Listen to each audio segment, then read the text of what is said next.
नमस्कार दोस्तों, आप सबका स्वागत करता हूं BFSI करियर 24/7 के इस प्लेटफॉर्म पे। मेरा नाम है अंकुर गोस्वामी। दोस्तों, आज का जो ये सेशन होने वाला है, ये सेशन आपका एक्चुअली में गेम चेंजर होने वाला है। मुझे पता है आप सब बहुत सारे लोग यहाँ पे अलग अलग चीज़ों की, अलग अलग जॉब्स की प्रिपरेशन कर रहे हैं। ये जो आज का सेशन है, ये किसी इंडस्ट्री स्पेसिफिक नहीं है। आप अगर बैंक में जाना चाहते हो, फाइनेंस कंपनी में जाना चाहते हो, IT कंपनी में जाना चाहते हो, किसी भी XYZ जगह जाके इंटरव्यू देना चाहते हो, किसी भी इंडस्ट्री से हो, तो ये आज का सेशन आपके लिए बेहतरीन एक मौका देगा। आपको पूरी तरह से इंटरव्यू के लिए आपको ट्रेन करेगा। मुझे पता है दोस्तों, बहुत सारे बच्चे हैं जो इंटरव्यू को लेकर डरते हैं, जिन्हें डर लगता है इंटरव्यू से। उन्हें इंटरव्यू का नाम सुनते ही पैर कांपने लगते हैं, हाथ पैर में पसीने आ जाते हैं, बहुत सारे इश्यूज होते हैं। भाई, मुझे भी हुआ करता था।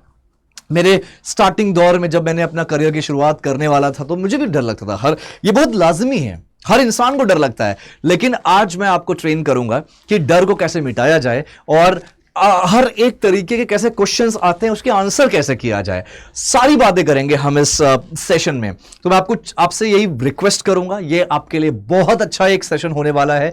देखो दोस्तों, आपको पता है मैं कोई एंटरटेनमेंट के लिए यहां पे नहीं आया हूं, राइट? क्योंकि आजकल जो देखा जा रहा है, जो चीज़ ऑब्जर्व की जा रही है, बच्चों को एंटरटेनमेंट वाली चीज़ें ज़्यादा पसंद आती है और एंटरटेनमेंट वाले की तरफ बहुत सारे बच्चे ज़्यादा तरीके से अट्रैक्ट होते हैं। तो मैं उनमें से कुछ भी ऐसा नहीं हूं, बट हाँ, इस बात की गारंटी देता हूं कि अगर आप ये सेशन पूरा एंड तक देख लिए तो आपकी ज़िंदगी बदलेगी, आप पूरी तरह से ट्रेन हो जाओगे और आपको इंटरव्यू फेस करने में ना किसी भी तरह का आपको डर नहीं लगेगा। तो दोस्तों नमस्कार, मेरा नाम है अंकुर गोस्वामी और मैं हूं एक बैंकिंग प्रोफेशनल, एक ट्रेनर, कोच। मेरे पास 15 साल से ज्यादा एक्सपीरियंस है, अलग अलग बैंकों में काम किया है और पिछले 2 साल से दोस्तों मैंने 15,000 से ज्यादा लोगों को ट्रेन मैं कर चुका हूं। और मैं फिलहाल जुड़ा हूं, एसोसिएट हूं करियर 24/7, जो कि अड्डा का ही पार्ट है। अड्डा 24/7 में मैं काम कर रहा हूं as a head faculty and business lead. मैं आपको एक चीज और बताऊंगा दोस्तों, अगर आप मेरे बारे में ज्यादा जानकारी लेना चाहते हो तो आप गूगल पे सर्च कर सकते हैं अंकुर सर BFSI, आपको पूरी जानकारी मिल जाएगी। और उसके अलावा मैं चाहता हूं कि आप इस चैनल से जरूर जुड़िए, क्योंकि मैं एक मुहिम मैंने चलाया है, मैंने एक पहल किया है कि इस देश में जितने भी लोग बेरोजगार हैं उनकी बेरोजगारी खत्म की जाए। मैं कोशिश करता हूं रोज वॉक इन इंटरव्यूज, अलग अलग इंटरव्यूज, अपॉर्चुनिटीज, अलग अलग 12वीं पास के लिए नौकरी, वर्क फ्रॉम होम अपॉर्चुनिटीज, बहुत कुछ पूरा रिसर्च करके लाता रहता हूं ताकि आपको प्रॉब्लम ना हो। और बहुत सारे बच्चों की जॉब भी लग रही है, तो बस आप इस चीज से जुड़िए ताकि दूसरों को जिनके पास नौकरी नहीं है उनकी हेल्प हो जाए। तो चलिए शुरू करते हैं आज का सेशन। और आज के सेशन में सबसे पहले जो हम बात करने वाले हैं, इंटरव्यू। ये इंटरव्यू होता क्या है? देखो, मैंने PPT भी बनाई है और मैं बताने वाला हूं कुछ इसी से रेलेवेंट है, आपको समझ में आएगा। तो मैं चाहता हूं आप इसको एंड तक जरूर देखिएगा। दोस्तों, सबसे पहले बात करते हैं इंटरव्यू होता क्या है। इंटरव्यू का मतलब होता है, हिंदी में अगर मैं वर्ड को तोड़ूं, इंटर मतलब अंदर, व्यू मतलब आपको देखना, अंतर्दृष्टि। हालांकि इसका मतलब हिंदी में, इसको अगर मैं बोलूं हिंदी में इसका प्रोनाउंसिएशन या हिंदी में इसका मीनिंग क्या होता है, क्या वर्ड यूज करते हैं, साक्षात्कार यूज करते हैं, इसका साक्षात्कार बोलते हैं। बट हम इसको ब्रेक करें तो अंतर्दृष्टि होता है। मतलब जो रिक्रूटर है वो आपको अंदर से पूरी तरह से एनालाइज करना चाहता है, इवैल्यूएट करना चाहता है, वो जांचना चाहता है कि क्या आप एक्चुअली में जिस कंपनी में, जिस जॉब के लिए इंटरव्यू के लिए आए हैं, क्या आप एक्चुअली में उसके लिए फिट है या नहीं है। यह आपको इंटरव्यू में देखा जाता है। जो रिक्रूटर्स होते हैं वो यही देखते हैं। तो हमेशा देखिए, ये एग्जैक्टली जो रिक्रूटर होता है वो क्या देखते हैं, ये समझिएगा दोस्तों। रिक्रूटर आपको इवैल्यूएट करते हैं, वो देखना चाहते हैं आपका पॉजिटिव एटीट्यूड। रिक्रूटर को नहीं पसंद कि अगर आप कोई नेगेटिव चीज बोले, वो नहीं सुनना चाहते। हमेशा याद रखिए, इंटरव्यू में वही आपको आंसर देना है जो अगला सुनना चाहता है, राइट? हमेशा वही बोलिए जो अगला जिस चीज का वेट कर रहा है। खुद को एक बार इंटरव्यूअर बना के देखिए, रखिए रिक्रूटर, बनाइए रिक्रूटर अपने किसी कंपनी को, अपने आपको समझ में आएगा आपको क्या चाहिए। आप चाहते हो ऐसे कैंडिडेट जिसके पास भरपूर नॉलेज हो उस कंपनी के बारे में, उस इंडस्ट्री के बारे में, उस जॉब रोल के बारे में, और उस जॉब रोल से रिलेवेंट चीजों के बारे में उसके पास अच्छी नॉलेज हो, नंबर 1। नंबर 2, आपको चाहिए ऐसे कैंडिडेट जिसके अंदर से पॉजिटिव वाइब्स आती हो, जिस इंसान से बात करके आप बोलो भाई मजा ही आ गया। पॉजिटिव थॉट वाले इंसान आपको चाहिए, राइट? आपको एकदम ऑप्टिमिस्टिक, जो होता है ना ऑप्टिमिस्टिक, वैसे इंसान चाहिए, जो बहुत पॉजिटिव सोचते हैं, आपको वैसे इंसान चाहिए।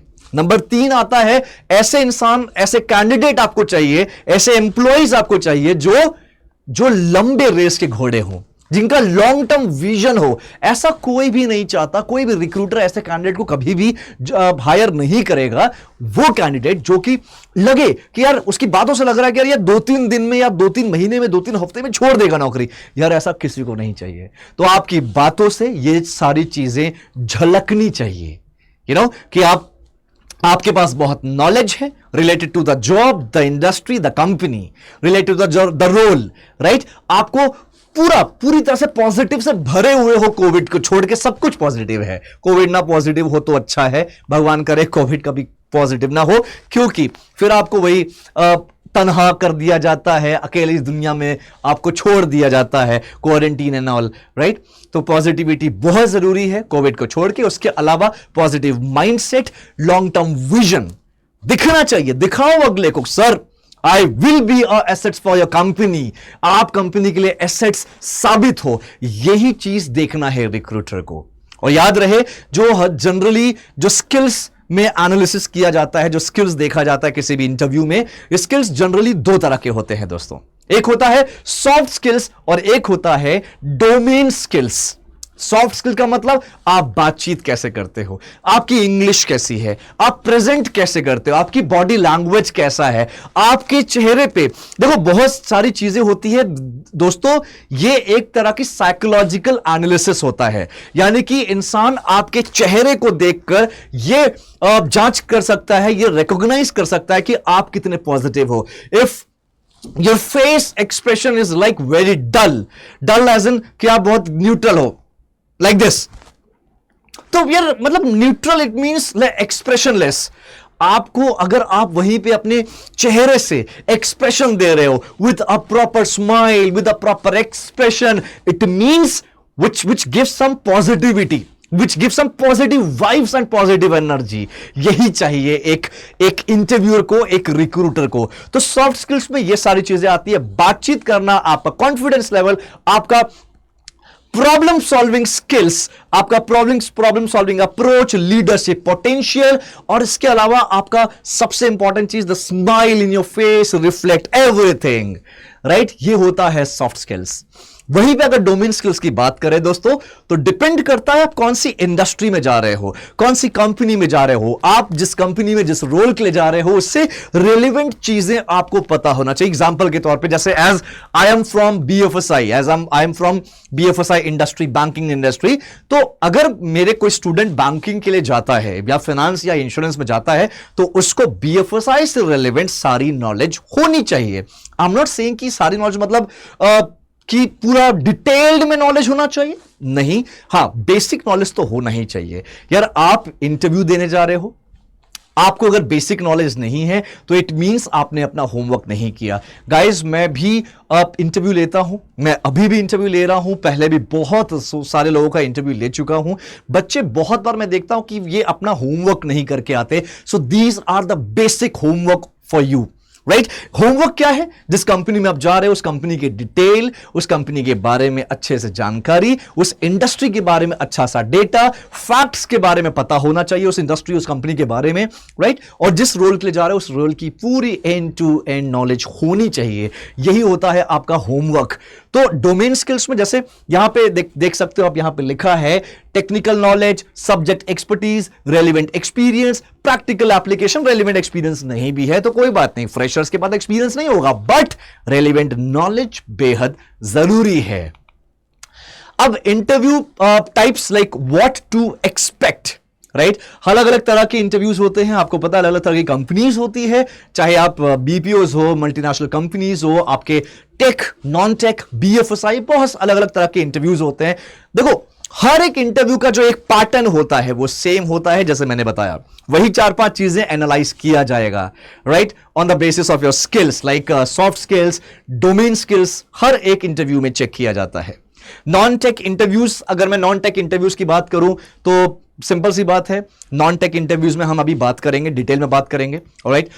नॉन टेक इंटरव्यूज में भी आपका जनरली जो होता है 2 से 3 राउंड, कहीं कहीं 4 राउंड होता है, राइट। सबसे पहला आपका एक एचआर राउंड होगा या एक एचआर डिस्कशन होता है, फिर उसके बाद इंट्रोडक्शन राउंड होता है, फिर उसके बाद एक टेक्निकल राउंड या डोमेन राउंड होगा, या फिर उसके बाद हो सकता है आपका एक operation round and then HR round और नेगोशिएशन, सैलरी डिस्कशन वगैरह होता है।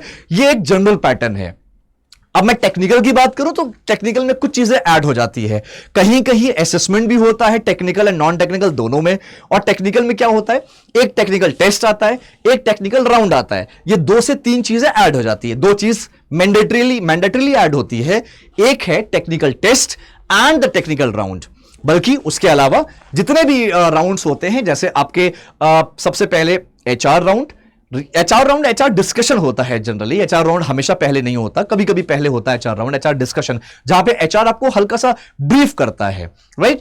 उसके बाद आपका आता है कि जैसे हम कहते हैं कि एक डोमेन राउंड होता है, जहां पे आपको डोमेन के बारे में पूछा जाता है। एक आपका इंट्रोडक्शन राउंड हो सकता है, राइट। गाइस, डिपेंड करता है अलग अलग कंपनीज के अलग अलग प्रोफाइल्स और रोल के ऊपर डिपेंड करता है, कौन सी कंपनी कैसे अप्रोच करती है उनके ऊपर डिपेंड करता है।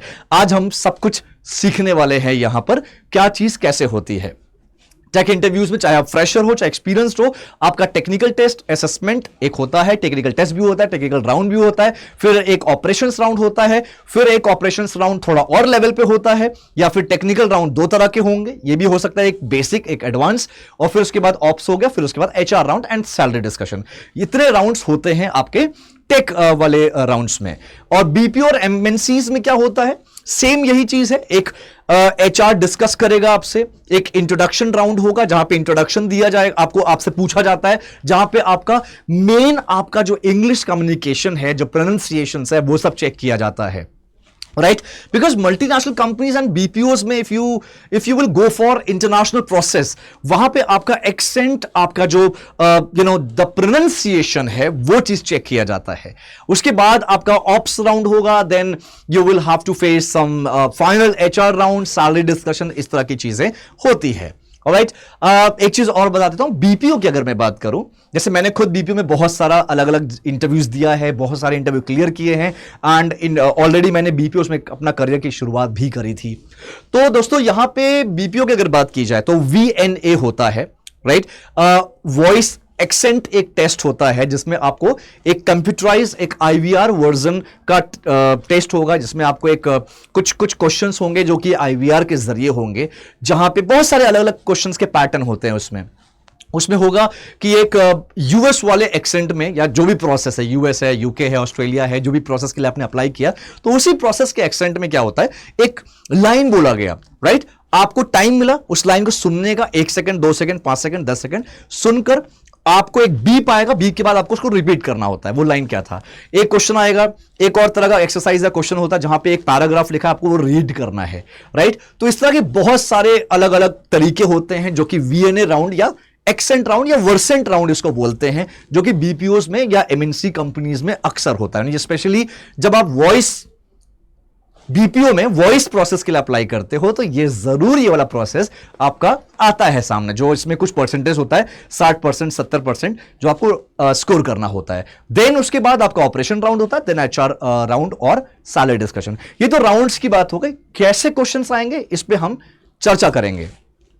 कुछ स्ट्रैटेजी की बात कर लेते हैं, कुछ टिप्स की बात कर लेते हैं। सबसे पहले ध्यान रहे, जैसे मैंने पहले कहा, पॉजिटिव रहिए, राइट, पॉजिटिव रहिए।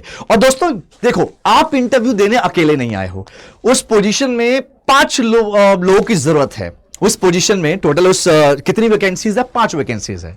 अब क्या लगता है, 5 वैकेंसीज के लिए 4 लोग आएंगे या 5 लोग सिर्फ आएंगे? क्या लगता है, 5 वैकेंसीज के लिए मुझे लगता है 100 आएंगे, 50 आएंगे, 20 आएंगे, जो भी है, काफी बड़ा नंबर आएगा, राइट। 5 के लिए 20 भी आ सकते हैं, शायद 100-150 भी आ सकते हैं। अब आपको वो पोजीशन, 5 में से एक पोजीशन आपको चाहिए, उसके लिए क्या करना है? अगर आप बहुत ऑर्डिनरी बिहेव करोगे, ऑर्डिनरी आंसर दोगे, विश्वास मानिए आप एक ऑर्डिनरी लेवल पे ही रहोगे। मेरा हमेशा मानना है, हमेशा कहना है कि हमेशा अपने आप को भीड़ का हिस्सा मत बनाओ, भीड़ की वजह बनाइए। भीड़ का हिस्सा मत बनाइए, भीड़ की वजह बनाइए। अगर भीड़ की वजह बनाएंगे तो बेशक आपको दुनिया पूछेगी दोस्तों। और भीड़ का वजह का मतलब यह नहीं कि नेगेटिव सेंस में ले लिया जाए कि सर आपने बोला था ना भीड़ की वजह बनाइए, मैंने एक आदमी का डिस्चाव खून कर दिया है और सब आ गए, भीड़ हो गई, मेरी वजह से भीड़ इकट्ठा हो गई, मेरी वजह से भीड़ बन गई। देखा सर, कर दिया ना, भीड़ का हिस्सा नहीं, भीड़ की वजह में बन गया। पॉजिटिव दोस्तों, पॉजिटिव। कुछ ऐसा करो कि इतिहास रच दो, कुछ ऐसा करो कि दुनिया आपको जिंदगी भर याद रखे, राइट। अगर आप इंटरव्यू देने जा रहे हो और आप बहुत बेसिक आंसर देते हो, तो दोस्तों समझो आप जैसे और भी 50 लोग हैं जो सेम आंसर दे रहे हैं। आप में ऐसा डिफरेंस क्या है, ऐसा यूनिकनेस क्या है? तो अपने आप को, अपने माइंडसेट को, अपनी पर्सनालिटी को यूनिक लेवल पे लाओ। पर्सनालिटी का मतलब ये नहीं होता कि आप दिखते कैसे हो, पर्सनालिटी का मतलब बिल्कुल ये नहीं होता कि दिखते कैसे हो। पर्सनालिटी का मतलब होता है आप प्रेजेंट कैसे करते हो। पर्सनालिटी का मतलब होता है आप बातचीत कैसे करते हो, आपका बॉडी लैंग्वेज क्या है। दैट्स कॉल्ड अ पर्सनालिटी दोस्तों। शक्ल से कुछ नहीं होता, शक्ल से कुछ नहीं होता। आपके वर्क, आपका attitude, the positive attitude. And again, attitude का मतलब समझो, एटीट्यूड का मतलब घमंड नहीं होता। बहुत सारे लोगों को कंफ्यूजन होता है, सर एटीट्यूड, अरे एटीट्यूड का मतलब घमंड है, बहुत एटीट्यूड है उसके अंदर। ये गलत है, ये सेंटेंस ही गलत है। एटीट्यूड का हिंदी में मतलब एज पर डिक्शनरी रवैया। एटीट्यूड का मतलब होता है रवैया, राइट। अब पॉजिटिव एटीट्यूड है या नेगेटिव एटीट्यूड है, रवैया सही है या गलत है, यह आपको डिसाइड करना है, यही सीखना है आपको, राइट। तो हमेशा यूनिक आंसर दीजिए, यूनिक अपने आप को बनाइए, ताकि अगला आदमी बात करके आपसे उसको मजा आ जाए, राइट। उसके बाद आता है, देखो मैं अपने सेशंस में हमेशा एक बात बोली है, याद रखना। अगर आप नेता हो, अगर आप कहीं कोई सेमिनार कर रहे हो, कोई वेबिनार कर रहे हो, कहीं कोई लेक्चर दे रहे हो, प्रेजेंटेशन दे रहे हो, इंटरव्यू दे रहे हो, कुछ भी दे रहे हो, इन शॉर्ट कोई चीज अगर एक्सप्लेन कर रहे हो, तो एक्सप्लेन करने का एक कॉन्सेप्ट याद रखना। एक्सप्लेन करने का एक कॉन्सेप्ट याद रखिएगा। कौन सा कॉन्सेप्ट होता है? यह कॉन्सेप्ट है SAS concept. SAS concept. Now ये SAS होता क्या है? किसी भी आप किसी भी जो भी आप एक्सप्लेन कर रहे हो, आपके एक्सप्लेनेशन में 3 चीजें हमेशा होनी चाहिए। एक है स्ट्रैटेजी, जो भी आप एक्सप्लेन कर रहे हो, एक्सप्लेन इट स्ट्रैटेजिकली। आपके उस एक्सप्लेनेशन में आपकी वो स्ट्रैटेजी, प्लानिंग, प्लॉटिंग दिखना चाहिए, राइट। आप जो भी एक्सप्लेन कर रहे हो उसमें एक एनालिसिस, एक एनालिटिक्स कि हाँ भाई आपने उसको एनालाइज करके प्रेजेंट किया है, वो एनालिटिक्स दिखना चाहिए, वो पैटर्न दिखना चाहिए। And the last one is statistic, यानी कि आपका जो एक्सप्लेनेशन है वो डेटा से भरपूर है, उसमें आपने बड़े बड़े डेटा, बड़े बड़े फैक्ट्स, बड़े बड़े स्टैटिस्टिक्स मेंशन किया है। विश्वास मानिए, ये मेरा एक्सपीरियंस है दोस्तों, 15 साल से ज्यादा एक्सपीरियंस है। मैंने इस चीज में बहुत काम किया है, बहुत रिसर्च किया है, बहुत प्रूवन चीजें हैं ये। अगर आप किसी भी चीज को एक्सप्लेन करते हो SAS कॉन्सेप्ट में, स्ट्रैटेजी, एनालिटिक्स एंड स्टैटिस्टिक, अगर इस कॉन्सेप्ट में आप एक्सप्लेन करते हो, विश्वास मानिए आपका जो एक्सप्लेनेशन है, वो जो सेंटेंस है ना, वो जो पैराग्राफ आपने बोला है, वो बहुत अच्छे से निखार बन के सामने प्रेजेंट होगा, बहुत अच्छा लगेगा। यही रीजन है कि अगर आप इंटरव्यू देने जाते हो, कोई भी चीज एक्सप्लेन करते हो, try to explain with the concept of strategy, analytics and statistic। ये SAS कॉन्सेप्ट पता है कहां से आया? ये मैंने खुद इजाद किया है, ये मेरा खुद का कॉन्सेप्ट है SAS, बहुत ही शानदार कॉन्सेप्ट है। आगे बात करते हैं। मैं अगर कुछ और इंटरव्यू टिप्स दूं आपको, तो यहां पे कभी भी किसी भी चीज को लेकर, किसी भी इंसान को लेकर धोखे से भी नेगेटिव मत बोलना। आपको पॉजिटिविटी दिखानी है दोस्त, नेगेटिव मत बोलना। क्वेश्चन आता नहीं, ये एक्सपीरियंस वाले बच्चे बहुत गलती करते हैं। The people who have an experience, जो who have already worked with some company, ये गलती वो लोग ज्यादा करते हैं, वो कैंडिडेट्स बहुत गलती करते हैं। बोलते हैं, उनसे पूछा जाता है कि क्यों छोड़ दिया नौकरी, लास्ट कंपनी क्यों छोड़ी? अरे सर क्या बताऊं, लास्ट कंपनी में जो मेरा मैनेजर था वो बहुत ही बेकार था, मैनेजर का बिहेवियर अच्छा नहीं था, मेरी मैनेजर से बनती नहीं थी, सर मेरे जो कलीग्स थे उनसे मेरी बनती नहीं थी। And again negative. Sir last company छोड़ने का जो सबसे बड़ा रीजन था वो ये था कि कंपनी अच्छी नहीं थी, कंपनी ग्रो नहीं कर रही थी, कंपनी मुझे मान नहीं रही थी, कंपनी मुझे रिकॉग्नाइज नहीं कर रही थी, कंपनी मुझे कंसिडर नहीं कर रही थी, मैं बहुत मेहनत करता था लेकिन मेरा रिवॉर्ड मुझे नहीं मिलता था। ये सारी गलतियां हैं, पाप है ये, पाप। You know why? पाप as per the corporate etiquettes, as per the corporate concept, ये मेरे हिसाब से पाप है, गलती है, गलत है। क्यों?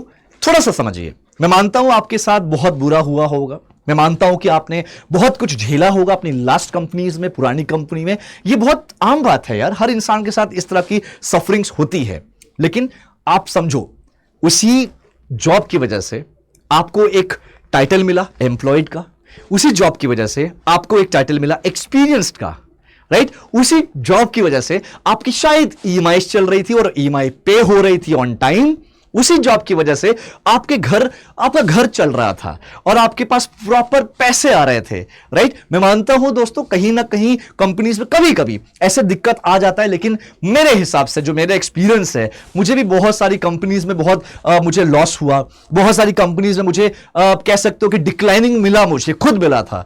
वो स्टोरी मैंने आज तक कभी किसी से डिस्कस भी नहीं किया, बिल्कुल मुझे मिल चुका है। लेकिन इसका यह मतलब नहीं कि मैं उस कंपनी के बारे में उसके खिलाफ चला जाऊं, कभी नहीं, कभी नहीं। क्यों? क्योंकि उस कंपनी ने मुझे एक्चुअली में कुछ ना कुछ तो दिया ही है यार, कुछ ना कुछ तो दिया ही है। सोचो उनके बारे में, सोचो जिनके पास जॉब ही नहीं है, उनके बारे में सोचो जिनको एक अच्छे पैकेज पे रहने के बावजूद उनको ले ऑफ कर दिया गया, उनके बारे में सोचिए। एटलीस्ट आपके पास जॉब थी। तो इंटरव्यू में आपको एक साइकोलॉजिकल अंडरस्टैंडिंग के लिए लेट मी क्लियर दिस कि आप कभी भी किसी के बारे में नेगेटिव ना बोलिए, कभी भी, चाहे वो इंसान हो, कंपनी हो, कोई भी हो, नेगेटिव मत बोलिए।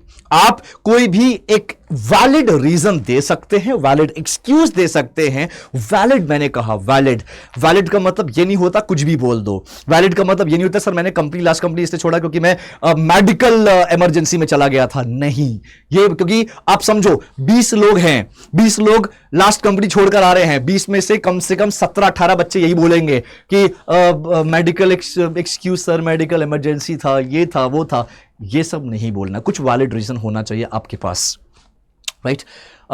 ओके, आगे मैं अगर बात करता हूं तो नेगेटिव वाली बात करने के बाद fill gaps with skill building, not excuses. Like सबसे एक चीज और यहां पे आती है दोस्तों की गैप, जो दूसरा क्वेश्चन कुछ आता है ना, गैप।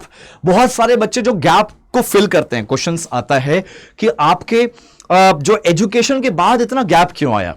क्वेश्चन अक्सर आता है कि भाई आपने एजुकेशन किया, आपने कंप्लीट किया 2020 में, 5 साल क्या किया आपने, राइट? 5 साल बाद जॉब क्यों कर रहे हो? तो जो कैंडिडेट्स आंसर देते हैं, with whom I actually encountered, and फिर मैंने उनको समझाया कि बेटा ऐसे नहीं बोलना चाहिए। वो बोलते हैं कि सर हम 5 साल ना हमने सर प्रिपरेशन किया सरकारी नौकरी की, सर मैं तो कैट की तैयारी कर रहा था, sir I was preparing for MBA, like CAT, getting into MBA and all.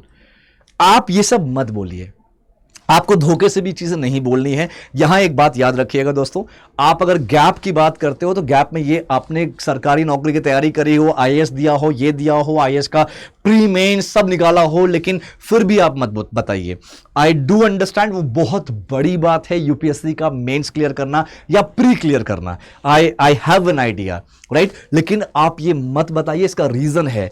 आपसे वो फिर पूछेंगे, वो आपको बाद में घुमाएंगे जब उनको पता चल जाएगा कि you were preparing for government exams and you have cleared few of them, right? तो वो आपसे आपसे और बात कर करके निकलवाएंगे कि अभी भी अगर मौका मिला क्या गवर्नमेंट जॉब की प्रिपरेशन करोगे, एंड आप फ्लो में बोल दोगे yes I will be preparing for the government exams further as well. तो वहां पे उनको समझ में आ जाएगा कि बेटा ये लड़का जो है, इसको अगर मैं ज्वाइन कराऊंगा, इसको अगर मैं हायर करता हूं तो ये अभी भी सरकारी नौकरी की तैयारी करेगा, मतलब ये ज्यादा फोकस नहीं रहेगा मेरे जॉब में, मेरे काम में, असाइन टास्क में, इसीलिए मुझे नहीं लगता कि ये फिट होने वाला है। गाइस यहां पे मेरा एक्सपीरियंस है, लोगों, मेरे बहुत सारे स्टूडेंट इतना ट्रेनिंग और इतना सेशन देने के बाद भी रिजेक्ट हुए हैं। Reason the same reason what I just mentioned, कि सर एक लड़का था, मैं नाम नहीं लूंगा, अगर वो बच्चा बहुत अच्छा स्टूडेंट है मेरा, अगर वो वीडियो देख रहा है तो बेटा आपका यही रीजन था, you are preparing for FCAT, air force common admission test, right? और आपने ये चीज मेंशन करी वहां पे, तो आप सेलेक्ट नहीं हुए। एंड कोटक महिंद्रा बैंक पे भाई साहब गए थे इंटरव्यू देने के लिए, सेलेक्ट नहीं हुए। रीजन यही आया। क्या रीजन आया? सिंपल एक ही रीजन आया, इसलिए सेलेक्ट नहीं हुआ क्योंकि preparing for government exams, right? तो देखिए, आप समझिए गवर्नमेंट एग्जाम्स की आप प्रिपरेशन कर रहे हैं, आप बताइए मत इंटरव्यू में, आप मत बताइए। आप बताओगे तो कंपनी को यही लगेगा कि ये फोकस नहीं होगा, राइट? तो आपको ये सारी चीजें, ऐसे गैप, जो भी आपके गैप हैं, आपको फुलफिल कैसे करना है, आप उनको बताइए। You can make a excuse but valid excuse, right? आप उनको बता सकते सर ये जो 5 साल था ना, आई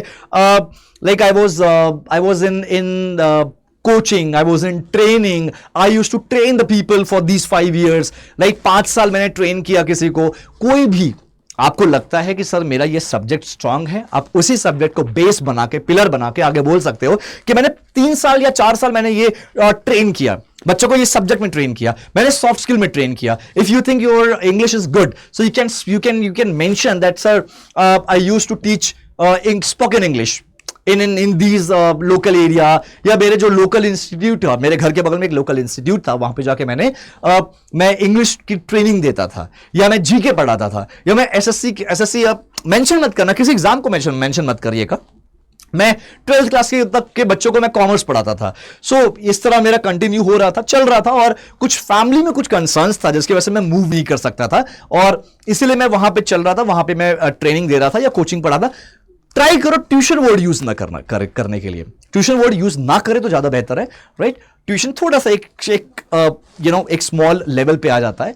आप ट्यूशन की जगह, sir I worked as a coach, I worked as a trainer, I worked as a mentor, educator, teacher, ये सब समझ में आता है, ये सब समझ में आता है. और बोलिए, एक लोकल इंस्टीट्यूट में काम करता था, लोकल कोचिंग में पढ़ाता था, राइट, ये सब्जेक्ट पढ़ाता था. हाँ, ऐसा कुछ रैंडम मत बोल देना कि उस सब्जेक्ट के बारे में आपको कोई जानकारी नहीं है, उस सब्जेक्ट के बारे में जानकारी होनी चाहिए, राइट. तो वो चीज बताइए. फिर क्वेश्चन उठेगा, क्यों छोड़ दिया, ये क्वेश्चन वो पूछे उसके पहले ही आप बोलो कि इसमें व्हाट आई नोटिस्ड कि आपका जो भी गैप है, लेकिन हाँ याद रहे 8-10 साल का गैप है तो कुछ और भी रीजन बनाना पड़ेगा. 8-10 साल बहुत ज्यादा होता है, 2 से 5 साल के बीच में अगर गैप है तो आप ये चीज मेंशन जरूर कर सकते हैं. ट्रेनिंग वाला जो मैंने बोला, ट्रेनिंग या कोचिंग या एजुकेटर, राइट. छोड़ा क्यों? क्योंकि सर व्हाट आई नोटिस्ड कि जो मैं कर रहा था, राइट, ये किसी और के बेसिस पे था, किसी और के उस पे था, रोल पे था, पे रोल पे था, ये मेरा खुद का नहीं था. वहां पे मुझे सैलरी मिलती थी 5,000, 6,000, 8,000, 7,000, 9,000, 10,000, जो भी सैलरी 10,000 के अंदर अंदर बोल दीजिए, इतनी सैलरी मेरी मिलती थी जो घर के बगल में थी, राइट. फिर मुझे रियलाइज हुआ कि यहाँ पे स्कोप तो है, बट मैं बहुत ज्यादा मैं एग्जैजरेट नहीं कर पा रहा, मैं अपने आप को एक्सपांड नहीं कर पा रहा, राइट. तो इसीलिए आई थॉट कि, and I also did my research and came to know कि जो ये इंडस्ट्री है, जिस भी इंडस्ट्री में आप गए हो, banking industry, BPO industry, tech industry, जो भी इंडस्ट्री में आप गए हो, ये industry this is quite demanding and I have lots of interest in this particular industry. That's why मुझे लगा कि इसमें अपना करियर बनाना चाहिए, शुरू करना चाहिए, राइट. तो इस तरह दोस्तों विश्वास मानिए, बहुत ही वैलिड पॉइंट है, बहुत रेलिवेंट पॉइंट है. बशर्ते जिस इंडस्ट्री के बारे में बात कर रहे हो, जिस इंडस्ट्री के बारे में रिसर्च किया, जिस इंडस्ट्री के बारे में मुझे पता लगा, मैं जाना उस इंडस्ट्री के बारे में, वो इंडस्ट्री कभी भी चाह कर भी वो इंडस्ट्री के बारे में आपकी पूरी नॉलेज होना चाहिए, तभी आप ये चीज मेंशन करिएगा. ऑलराइट दोस्तों, ये जो मैं बता रहा हूं, अगेन मैं कहूंगा कि मैंने कई हजार बच्चों को ट्रेन किया है and people actually trust me, genuinely बच्चे यही आंसर्स देके आगे बढ़े हैं, उनका सिलेक्शन हुआ है इंटरव्यूज में. ऑलराइट, तो आपको गैप जो फिल्स करना है वो इसी तरह गैप फिल्स करना है. ऑलराइट, नेक्स्ट आपके क्वेश्चंस आते हैं. एज आई सेड, आपको प्रूफ करना है, उसी इंटरव्यू के दौरान आपको अपने आप को प्रूफ करना होगा that you will be a asset for the company. One day, definitely one day will come when you will become a asset for this company. तो आपको एसेट साबित होना है तो डेफिनेटली कंपनी आपको कंसिडर करेगी, एचआर या रिक्रूटर आपको कंसिडर करेंगे ही करेंगे. अब इंटरव्यू क्वेश्चंस की बात कर लेते हैं. क्या क्या क्वेश्चंस आते हैं इंटरव्यूज में, बेहद जरूरी है. सबसे पहले अबाउट योरसेल्फ, क्या है, अब tell me about yourself. So tell me about yourself में आपको देखो बहुत ज्यादा बच्चे मैंने नोटिस किया है, बच्चे इसमें अपनी हॉबीज बताते हैं, स्ट्रेंथ बताते हैं, वीकनेस बताते हैं. दोस्तों मुझे लगता है कि अपने बारे में बताने के लिए आपको इनकी जरूरत नहीं पड़ती है, आप इसको अपने दिमाग में बैठा लीजिए प्लीज, हम्बल रिक्वेस्ट है.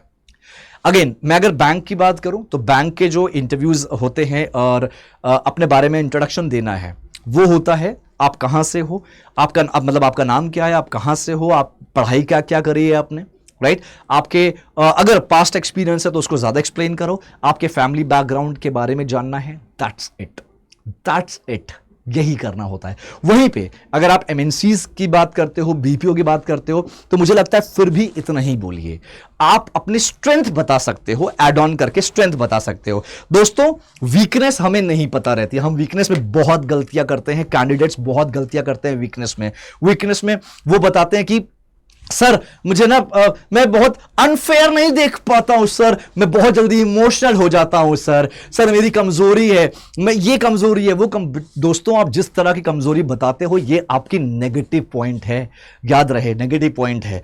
आप अन्याय नहीं देख सकते, आपके अगर कॉर्पोरेट में अन्याय हो रहा होगा आप क्या करोगे, नौकरी छोड़ दोगे? It means a lot, right? So ये चीजें मत बोलिए। आप बहुत जल्दी बहुत ज्यादा इमोशनल हो, मतलब कुछ ऐसी चीज हुई आपके साथ कॉर्पोरेट में, कंपनी में, तो आप क्या करोगे? घर पे कुछ ऐसा हुआ तो आप कैसे करोगे? अगर घर पे कोई प्रॉब्लम हो रही है, it means you are not able to manage your official work, right? So यही दर्शाता है। तो आपको क्या करना है? आपको बिल्कुल भी ऐसा कुछ नहीं बोलना है, ये बात याद रखिएगा। चलिए आगे बात करते हैं।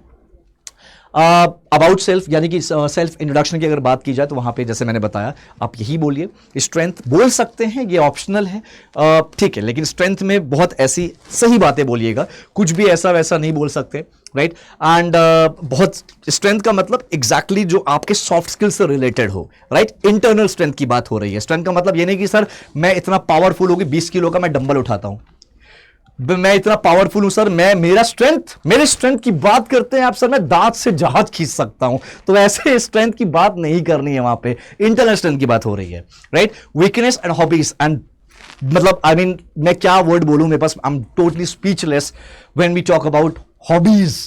बच्चे हॉबीज में क्या बोलते हैं? सर खाना बनाना आता है। अरे तुम खाना बनाना आता है, ये तुम्हारी हॉबीज है, that's fine, but why you are mentioning in the interview? क्योंकि इंटरव्यू वो तुमसे खाना थोड़ी बनवाएगा यार, समझो। आई डू अंडरस्टैंड हॉबीज बहुत अलग अलग तरह की होती है लोगों की, बट इट डजंट मीन कि आप वो हॉबीज उस इंटरव्यूज में रखिए। आप हॉबीज ऐसी रखिए ना जो कि रेलिवेंट हो उस जॉब रोल के लिए, तभी आपको सिलेक्शन का एक वेटेज बढ़ जाता है। समझिएगा ये सारी चीजें, these all the psychological psychological understanding guys, कि आपको हॉबीज ये मत बोलो सर मूवी देखना बहुत पसंद है, नेटफ्लिक्स को मुझे एक्सप्लोर करना बड़ा पसंद है। इसका मतलब जब मैं तुम्हें हायर करूंगा, तुम आओगे यहां पे, जब खाली बैठोगे, तुम खाली बैठ के कंपनी की वेबसाइट नहीं पढ़ोगे, इसका मतलब तुम नेटफ्लिक्स सर्च करोगे, तो मैं तुम्हें जॉब नहीं दूंगा। Psychological understanding, right? Psychological analysis simple है दोस्तों।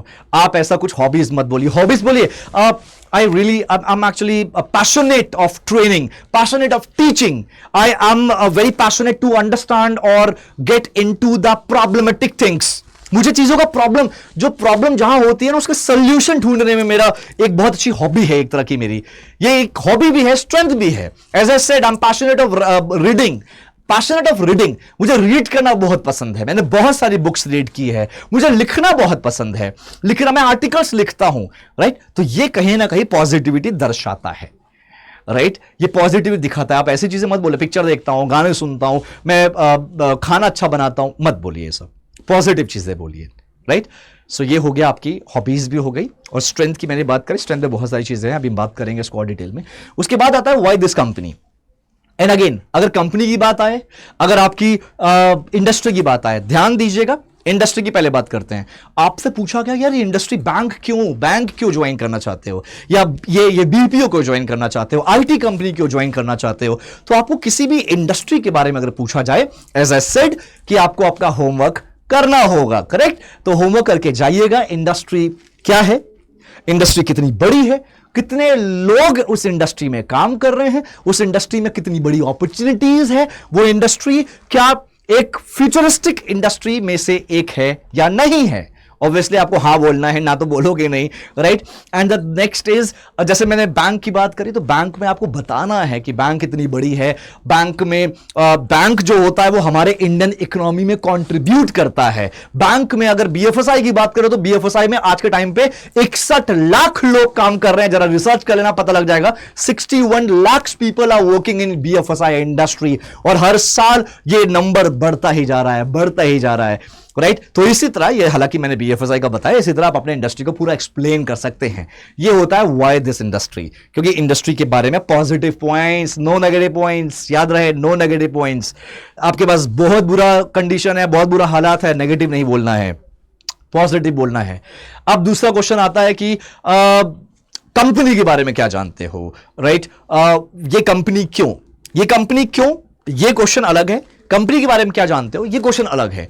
ये कंपनी ही क्यों, वाई अमेजॉन, वाई गूगल? तो आपको उस कंपनी की एक कह सकते हो कि स्ट्रॉन्ग पॉइंट बतानी होगी। वो कैसे बताओगे? You have to do research before going for an interview. याद रखिएगा, आप रिसर्च करिए, बेहतरीन डिटेल्ड में रिसर्च करिए, एंड उसके बाद जब आप रिसर्च कर ले उसके बाद ही इंटरव्यू के लिए जाइएगा। याद रखिएगा ये सारी चीजें, राइट? आपको रिसर्च करना है बहुत अच्छे से, कंपनी के बारे में जानिए, कंपनी की स्ट्रेंथ के बारे में जानिए, and the most important part, वहां पे इंटरव्यूअर अगर पूछ रहा है ये कंपनी क्यों, तो पता है क्यों जानना चाहता है? क्या जानना चाहता है? वो विजन जानना चाहता है, आपका प्रिपरेशन जानना चाहता है, आपकी स्ट्रैटेजी जानना चाहता है। तो उसको कंपनी का जो विजन होता है, कंपनी का विजन बताइए। Sir, I really like the company's vision, as I have done my research, I came to know this company is this, company is that, company is very futuristic, and company main agenda and the objective is this. ये जो this है, इसको आप research करके बोलेंगे, this मत बोल देना। Correct guys? तो आपको कंपनी पे रिसर्च करना है, कंपनी यही कंपनी क्यों, ऑलराइट? एंड वहां पे positivity. I would be glad as अगर मैं फ्रेशर हूं, I would be glad sir if you will give me an opportunity as you have given me the opportunity to to introduce myself, to explain about myself. I am very happy and this is the company, मैं इसका बहुत शुक्रगुजार हूं। I am very glad and thankful for this opportunity. ऐसे आपको बोलना है होगा, राइट? आगे बात करते हैं। अब ये कंपनी के बारे में क्या जानते हो, डिफरेंस है, ये कंपनी क्यों, उसमें हमने विजन बता दिया। अब इस कंपनी के बारे में क्या जानते हो, इस पे कुछ क्वेश्चंस, कुछ पॉइंट्स मैं आपको बताऊंगा, जरूरी है बैठा लेना अपने दिमाग में, राइट? तो ये कंपनी क्यों, क्योंकि सर ये जो कंपनी, सॉरी, इस कंपनी के बारे में क्या जानते हो, इसका क्वेश्चन अगर है तो इसका आंसर होगा इस कंपनी के बारे में। अब ध्यान देना, यूनिकनेस यहीं पर आएगा। यूनिकनेस, आने वाले 10 लोग, आने वाले 20 लोग, जितने भी 20 लोग कैंडिडेट्स आए हैं, वो सबको क्या बोलेंगे? सब लोग मोस्टली क्या बोलते हैं? कंपनी के बारे में क्या जानते हो? कंपनी के बारे में जानते हैं, कंपनी इस साल को स्टार्ट हुई थी, कंपनी का मालिक ये था, कंपनी का सीईओ ये है, कंपनी के सारे कुछ प्रोडक्ट्स हैं, ये सारे सर्विस है, कंपनी काम करती है, बात खत्म। कंपनी का ये टैगलाइन है भाई। 99% बच्चे यही बोलते हैं, 99% कैंडिडेट्स यही बोलते हैं, चाहे आप फ्रेशर हो या एक्सपीरियंस हो। What new? What next? What you have to mention that you will be in unique category. क्या कर रहा हो ऐसा? तो आपको बोलना होगा सर, जो कंपनी है ना, ये इस साल को स्टार्ट हुई थी, ठीक है, वो तो सभी बोल रहे हैं। इस कंपनी का मालिक ये था, ठीक है, सभी बोल रहे हैं। इस कंपनी के ये प्रोडक्ट एंड सर्विसेज है, ठीक है, सभी बोल रहे हैं। What next? What unique? Sir, इस कंपनी के जो इन्वेस्टर्स है ना, वो ये हैं। इस कंपनी के जो इन्वेस्टर्स हैं वो ये हैं। सही, जो कंपनी है ना, ये कंपनी पिछले 3 साल की जो कंपनी का ग्रोथ है, जो ग्रोथ स्ट्रक्चर है, जो प्रॉफिट रेशियो है, वो ये है। सर, ये कंपनी लॉस रेशियो ये था, प्रॉफिट रेशियो ये था, इसका एक्सपेंस रेशियो ये था, इसका मार्केटिंग एक्सपेंस ये था। ये कोई नहीं बोल रहा, याद देना, याद रखना, ये कोई नहीं बोल रहा। सर, इस कंपनी के इन्वेस्टर्स ये हैं, ये रिटेल इन्वेस्टर्स हैं। रिटेल इन्वेस्टर ऑब्वियसली बात है, रिटेल इन्वेस्टर आप नहीं बता पाओगे। ये आपके सर फॉरेन इन्वेस्टर्स हैं, इतना परसेंट, मतलब परसेंट की बात कर रहा हूं, इतना परसेंट रिटेल इन्वेस्टर्स हैं, इतने परसेंट फॉरेन इन्वेस्टर्स हैं। ये बड़े बड़े कंपनीज है जिन्होंने फंड रेस किया कंपनी के ऊपर, ये कोई नहीं बताएगा।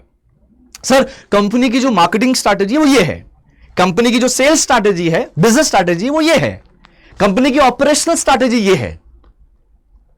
ये ऐसे आपको रिसर्च करना है। सर, कंपनी का जो सीईओ है वो ये है, जो जो चेयरमैन है वो ये है। तो जो आपने यहां पे कुछ पॉइंट्स बोला ना, वो जरूरी है, जैसे प्रॉफिट रेशियो, लॉस रेशियो, आपका कंपनी का पूरा मार्केटिंग स्ट्रैटेजी क्या है, कंपनी का लास्ट जो आपका कह सकते हो कि टर्नओवर क्या था, अर्निंग्स क्या थी, एक्सपेंस क्या था, मार्केटिंग कॉस्ट क्या थी। ये सारी चीजें अगर आप ढूंढ रहे हो, इन्वेस्टर्स कौन है, बहुत यूनिक में डिटेल में जाके आपने रिसर्च किया और आपने आपको थोड़ा सा अपने आंसर से यूनिकनेस लाया है। मैं एक एग्जांपल दूंगा। मेरी एक स्टूडेंट थी, मेरे स्टूडेंट ने मुथूट फाइनेंस नाम की कंपनी में जाके इंटरव्यू दिया था, और उस बच्चे ने जाके उससे जब पूछा गया कि बेटा क्या करते हो, क्या जानते हो कंपनी के बारे में, उसने यही सब बोला। कंपनी स्टार्ट कब हुई थी, कंपनी का फाउंडर कौन है, कंपनी की मार्केटिंग स्ट्रैटेजी क्या है, कंपनी का ऑपरेशन स्ट्रैटेजी क्या है, कंपनी के इन्वेस्टर्स कौन कौन है, कंपनी का profit ratio, loss ratio, last 3 साल का क्या क्या रहा है, प्रॉफिट रहा या लॉस रहा है, कंपनी का एक्सपेंस रेशियो क्या रहा, कंपनी का मार्केटिंग मार्केटिंग कॉस्ट क्या रहा। ये सारी चीजें बच्चे ने बताया था, और उस बच्चे का आंसर सुनकर जो वहां पे एरिया मैनेजर जो इंटरव्यू ले रहे थे, वो सर बोलते हैं, विजय कुमार नाम था उनका, दिल्ली जोन की बात कर रहा हूं, विजय कुमार नाम था। वो विजय सर बोलते हैं कि बॉस, ट्रस्ट मी, ये जो इन्वेस्टर तुमने बताया ना, 5 या 6 इन्वेस्टर का नाम लिया था, उसमें से 3 इन्वेस्टर तो मुझे नहीं पता था कि ऐसा भी है हमारी कंपनी में। उसने बोला जो लास्ट 3 साल का तुमने प्रॉफिट रेशियो बताया ना, वो तो मुझे भी नहीं पता था। ये उस जो एरिया मैनेजर थे विजय जी, उन्होंने कहा था, ये उनके वर्डिंग्स थे, उनके सेंटेंसेस थे ये। और इससे क्या हुआ मालूम है, वो जो बच्ची गई थी इंटरव्यू देने के लिए फ्रेशर रोल के लिए, उसको फ्रेशर की जगह 1 साल के एक्सपीरियंस के रोल पे रख लिया गया। ये होता है talent, not exactly talent, skills. Talent वो होता है जो पैदाइशी होता है, स्किल्स वो होता है जो हम अपने अंदर लाते हैं बाद में प्रैक्टिस करके, सीख कर, राइट। तो ये स्किल्स है दोस्तों, ध्यान दीजिएगा। That's called a communication. बेहतरीन तरीके से आपको कम्युनिकेट करना है और इसी तरह पॉजिटिव रहना है।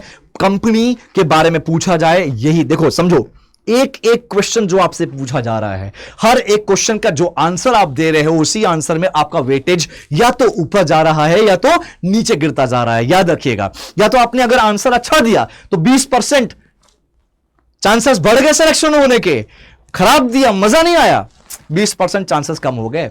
यानी कि आगे आने वाले टाइम में, आने वाले क्वेश्चंस में आपको और अच्छे से प्रेजेंट करना है, तभी आप इंप्रेस कर पाओगे। Again, the first impression is the last impression, याद रखिएगा। इसीलिए कहा जाता है इंटरव्यू देने जाइए तो हमेशा फॉर्मल ड्रेस में जाइए। आप बीपीओ में जा रहे हो, आईटी में जा रहे हो, किसी भी कंपनी की, किसी भी इंडस्ट्री के इंटरव्यू में जा रहे हो, ऑलवेज बी इन फॉर्मल्स। एक अलग सी आइडेंटिटी आती है, क्योंकि ड्रेसिंग सेंस, जो ड्रेसिंग होता है, जो ग्रूमिंग होता है, उसका एक अलग लेवल है। उससे सक्सेस बिल्कुल किसी बड़े बिजनेसमैन को देखा कि वो पैंट शर्ट, कुछ कैजुअल सा ड्रेस पहना बहुत रेयर होता है। किसी भी बिजनेस मीटिंग्स में आप नहीं देखोगे, right. Always they are in professional attire, right. तो आपको भी ऐसा ही कुछ करना है जो कि आपको एक अलग अगला देखकर आपसे पहले तो देख के ही अपना माइंड सेट बना ले और इंप्रेस हो जाए, फिर बात जब आप करो और आंसर दो तो उसको मजा ही आ जाए। वाह वाह वाह वाह वाह, ये ऐसे ही कैंडिडेट्स हमें चाहिए थे, राइट। तो और इसके बाद ये हो गया वीकनेस में। याद रखिएगा, वीकनेस में आप लोग आंसर जो करते हो कि सर मैं इमोशनल हूं, मैं ये हूं, मैं अन्याय नहीं देख सकता, जैसे मैंने अभी मेंशन किया, मत बोलिए, मत बोलिए। मुझसे पूछा जाए, आपसे पूछा जाए कि क्या है आपकी वीकनेस। So weakness की अगर बात करें, as you know, everyone, most of the people have their weakness, have some weaknesses, but and also one of them. But मेरा कोई ऐसे weakness नहीं है, कोई कमजोरी ऐसी as such नहीं है मेरी, जो मेरे काम को हैम्पर करे। ध्यान दीजिएगा दोस्तों, मेरे पास कोई ऐसी as such कोई ऐसी weakness या कमजोरी नहीं है जो काम को हैम्पर करे। मेरा जो वीकनेस है जो बहुत ही अलग है। जैसे मेरे दोस्त कहते हैं कि मैं खाना बहुत गंदे तरीके से खाता हूं। मेरे दोस्त कहते हैं, मेरी मम्मी कहती है कि मैं डांस बहुत खराब करता हूं। खाना वाला मत बोलना, क्योंकि आप कभी हो सकता है कि फ्यूचर में आपको मीटिंग करना पड़े and meeting would be like official lunch हो जाए, तो ये मत बोलिएगा। डांस बहुत बुरा करता हूं। सर मेरे दोस्तों ने कहा कि मैं गाना बहुत खराब गाता हूं। मेरे किसी मम्मी ने कहा है, पापा ने कहा है, भैया ने कहा है, बहन ने कहा है, इसने कहा है, उसने कहा है, मेरी राइटिंग बहुत खराब है। हाउएवर, ये जो चीजें हैं ये मेरे काम को हैम्पर तो नहीं कर रही है, हाँ, बट यस ये मेरी कमजोरी है। Although I am working on it, right. Definitely एक दिन उस पर सुधार हो जाएगा। तो याद रखिएगा, ये आंसर होता है, ये बोलने का तरीका होता है कि आपको इस ऐसा, आपने वीकनेस भी बता दिया लेकिन और आपका वीकनेस दिखा भी नहीं, राइट। और वो वीकनेस दूर दूर से किसी कोई काम को हैम्पर नहीं कर रहा है, दूर दूर तक किसी कॉर्पोरेट में वो इन्वॉल्व ही नहीं है। कौन लिखता है पेन से आजकल कॉर्पोरेट में? आपके पास डिजिटल बोर्ड्स हैं, आपके पास लैपटॉप्स हैं, आपके पास फोन है, टैब्स है, कौन लिखता है भाई पेन से? कोई नहीं लिखता, राइट। अब डांस करना, अरे तुम पार्टी में कौन हिप हॉप करता है भाई? कौन पार्टी ऑफिशियल पार्टी है, दैट्स फाइन, सब वहां पे भांगड़ा और शादी वाला डांस करते हैं, करेक्ट। सिंगिंग हो रही है, चलो एक गेट टुगेदर भी है, ऑफिशियल गेट टुगेदर है, कौन वहां पे इंडियन आइडल का वहां पे ऑडिशन हो रहा है? नहीं हो रहा ना। तो ये सब आपके काम पे हैम्पर नहीं करेगा, ये सब एंटरटेनमेंट फैक्टर है, एंटरटेनमेंट पैरामीटर्स है, जो आपको ये सब ले लिया जाएगा। हाँ भाई वीकनेस है, but I am working on it, ये हैम्पर नहीं कर रहा। ये चीजें हैं जो आपको ध्यान देनी है। ऑलराइट दोस्तों, प्लीज प्लीज हम्बल रिक्वेस्ट, मत करिए ऐसा काम कि बहुत कॉमन क्वेश्चन है, आप लोगों का कॉमन आंसर आता है इसका। वीकनेस पे बहुत कॉमन आंसर मुझे यही मिलता है, sir I am very emotional. मत बोलिए, आई एम नॉट पॉइंटिंग कि लड़कियां बोलती है, लड़के सबसे ज्यादा बोलते हैं आई एम इमोशनल। अरे मत हो भाई, चाहे लड़का हो या लड़की, इमोशनल नहीं होना, ये बोलना ही नहीं है। जो मैंने बताया यही बोलिए जाके। आगे बात करते हैं। Salary expectations. सो सैलरी एक्सपेक्टेशन, देखो ये बहुत वैसा क्वेश्चन है यार। अब आपको लगता है कि आपके अंदर वो क्वालिटी है तो आप एक परसेंटेज हाइक मांगिए। अब अगर आप ऑलरेडी 10-12 हजार पे हो, आप बोलोगे सर सैलरी क्या मांगते हो, क्या सर 1 लाख दे देना पर मंथ, महीना दे देना 1 लाख रुपए, बस इतना ज्यादा नहीं, 1 लाख रुपए दे देना, तो यार ये this is actually not a relevant, right. तो आपको सैलरी, जब आप जॉब के लिए जा रहे हो, इंटरव्यू के लिए जा रहे हो, तो सैलरी आप ऑलरेडी रिसर्च कर लीजिए कि सैलरी एग्जैक्टली कितनी होनी है, उस वाले रोल पे कितनी सैलरी होती है, ये आपको एक अनुमान लगा लेना है, एक रिसर्च कर लेना है। अगेन बहुत जरूरी है रिसर्च करना, राइट। और फ्रेशर्स की बात करें, इसमें भी यार रिसर्च करना पड़ेगा। आप बोलो कि sir I am expecting 3 LPA, 3.5 LPA, 4 LPA। हाँ, फ्रेशर हो 6-7 LPA मत बोल देना, 4 LPA भी फ्रेशर को नहीं मिलता ऑन एन एवरेज, राइट। जो ऑन एन एवरेज फ्रेशर की सैलरी होती है, मैं एक बैंड बता रहा हूं, 15,000 से 25,000, यही होती है ऑन एन एवरेज। कहीं कहीं ज्यादा हो सकती है 15,000, 25,000 से, और 15,000 से कम है तो बहुत रेयर केस होता है वैसा, राइट। वो हो सकता है आप ऑफ रोल में काम कर रहे हो या कॉन्ट्रैक्चुअल पे हो, किसी ना किसी चीज की वजह से आपको 15 से भी कम मिल रहा होगा। एक मिनिमम 15,000 सैलरी होती है, 15,000 से 25,000 किसी भी इंडस्ट्री में रहो आपकी इतनी सैलरी मिल जाती है, क्योंकि आईटी में भी अगर आप इन्फोसिस टी से ज्वाइन करते हो तो 17, 18, 20,000 सैलरी होती है। अगेन डिपेंड करता है कि आप कौन से डोमेन में हो, कौन से वर्टिकल में हो, कौन सा रोल है आपका केआरए क्या है, ये केआरए मतलब रोल्स एंड रिस्पॉन्सिबिलिटीज क्या है, ये सब बहुत मैटर करता है। तो सैलरी डिस्कशंस और एक्सपेक्टेशन अगर पूछा जाए तो उसको सोच समझ के बोलिए। एंड अगर आप किसी और ऑलरेडी कंपनी में काम कर रखा है, 2-3 साल का एक्सपीरियंस है, तो आप 30%, 25%, 30% आप हाइक मांग सकते हैं। याद रहे, ऑन एन एवरेज जो परसेंट हाइक होता है एक इंटरव्यू में चेंज करके, वो 15 से 25% होता है। 15% से 25% ऑन एन एवरेज होता है। 30 भी मिल सकता है, 35 भी मिल सकता है। अब इसलिए मैंने कहा पहले आप रिसर्च कर लीजिए कि उस रोल के लिए, पता लगा उस रोल पे लोग 7 लाख, 8 लाख, 10 लाख पे भी काम करते हैं, और आपने बोला 4 लाख रुपए, तो जो एचआर है तो उस पर भी नेगोशिएट करके आपको 3.25 लाख ही देगा, right. Strategy, again that's not your strategy, HR strategy, ठीक है। तो आपको समझना होगा, यहां पे बहुत बारीकियां हैं, बहुत साइकोलॉजिकल थॉट्स है, सोच के समझ के तब आंसर करिएगा, ऑलराइट। चलो नेक्स्ट और भी क्वेश्चंस आते हैं दोस्तों, जो कि बहुत इंपॉर्टेंट है। What do you know about this role? भाई ये तो रिसर्च करना पड़ेगा, रोल के बारे में क्या जानते हो आप, किस रोल के लिए गए हो? बीपीओ में कॉलिंग के लिए गए हो तो भाई कॉलिंग का रोल है, जिसमें आपको कस्टमर्स के कॉल्स आएंगे, उनके कुछ कंसर्न्स होंगे, कुछ प्रॉब्लम्स होगी, उसको रिजॉल्व करना पड़ेगा, राइट। या आप सेल्स में काम कर रहे हो तो मेरा रोल होगा सेल करना है, कोल्ड कॉलिंग करना है, स्ट्रैटेजी बनानी है, मार्केट रिसर्च करना है, ये सारे काम होने वाले हैं। तो रोल को समझने के लिए आपको क्या करना है, मान लो आपको पता चला, आज ध्यान देना गाइस, बहुत अच्छा ट्रिक बता रहा हूं, आपको पता चला कि आज यार आज हमारी आपको पता चला कि आज मेरा इंटरव्यू है, कल मेरा इंटरव्यू है इस वाले प्रोफाइल के लिए। जो भी प्रोफाइल का नाम है, जिस भी कंपनी का है, उसको उठाओ। जैसे मान लो फॉर एग्जांपल एक है सॉफ्टवेयर टेस्टिंग का रोल है, एग्जांपल के तौर पे software testing, right, manual testing. तो मैनुअल सॉफ्टवेयर टेस्टिंग का उठाओ, कौन सी कंपनी? अमेजॉन मान लो, अमेजॉन, गूगल पे जाके चिपका दो कि what is the role of software manual testing Amazon. Search करो, naukri.com वाला लिंक खोलो, naukri.com वाला लिंक आएगा, वहां पे पूरा रोल्स एंड रिस्पॉन्सिबिलिटीज लिखा होता है, उसको रट्टा मार लो, राइट। तो ये चीज आपको पता होना चाहिए, वो जो रोल्स एंड रिस्पॉन्सिबिलिटी डिटेल में लिखा होता है ना, वही एक्चुअली आपको बोलना है। तो जिस भी जॉब के लिए आप जा रहे हो, उस जॉब के उस रोल को, उस कंपनी को लेके कॉपी पेस्ट करो गूगल पे, और उसके बाद पूरा जो भी naukri.com वाला स्पेसिफिकली, या बहुत सारे अलग अलग प्लेटफॉर्म्स होते हैं, मैं नौकरी प्रीफर करता हूं इसलिए मैं नौकरी का बता रहा हूं। naukri.com पे जाके पूरा उसका रोल्स एंड रिस्पॉन्सिबिलिटी देख लीजिए और रट्टा मार लीजिए, वही जाके बोल दीजिएगा, ठीक है। चलो क्वेश्चन आता है, what do you know about the role, What are your achievements? अब अचीवमेंट्स की बात करते हैं दोस्तों। अगर आप फ्रेशर हो तो आपने कॉलेज में कुछ अचीव किया है, राइट। कॉलेज में कुछ अचीव किया, और अचीव का मतलब ये नहीं होता कि सर मैंने आईएएस का मेंस निकाला है 2 बार, इंटरव्यू नहीं क्लियर किया। आप क्या बोल रहे हो? मेंस निकाले हो, राइट। आपने बोल तो दिया इंटरव्यू का मेंस निकाला हो। गाइस मेरी बात को अदरवाइज में मत लेना, मैं किसी का यहाँ पे ना तो मजाक उड़ा रहा हूँ, ना तो मैं कुछ और गलत बोल रहा हूँ, मैं सिर्फ रियलिटी बता रहा हूँ।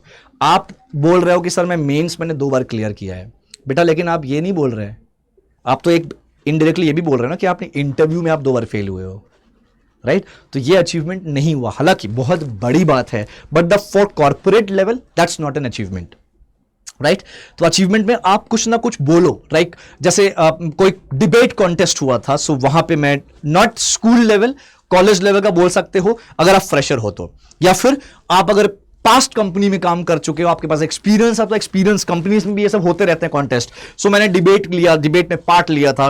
बैंकिंग फाइनेंस से हो तो बैंकिंग फाइनेंस के जीके में पार्ट लिया था अपने लास्ट कंपनी की तरफ से, वहां पे मुझे मैं अचीव करा। जैसे मैं अपना बताऊं तो मैंने जब अपना पहला बैंक जब ज्वाइन किया था तो वहां पे मैं फ्रेशर के तौर पे, fresher as in banking fresher था मैं वहां पे, तो वहां पे मैंने दो बड़े बड़े प्रोग्राम, बड़े बड़े प्रोसेस को सेटअप किया था। That was my achievement.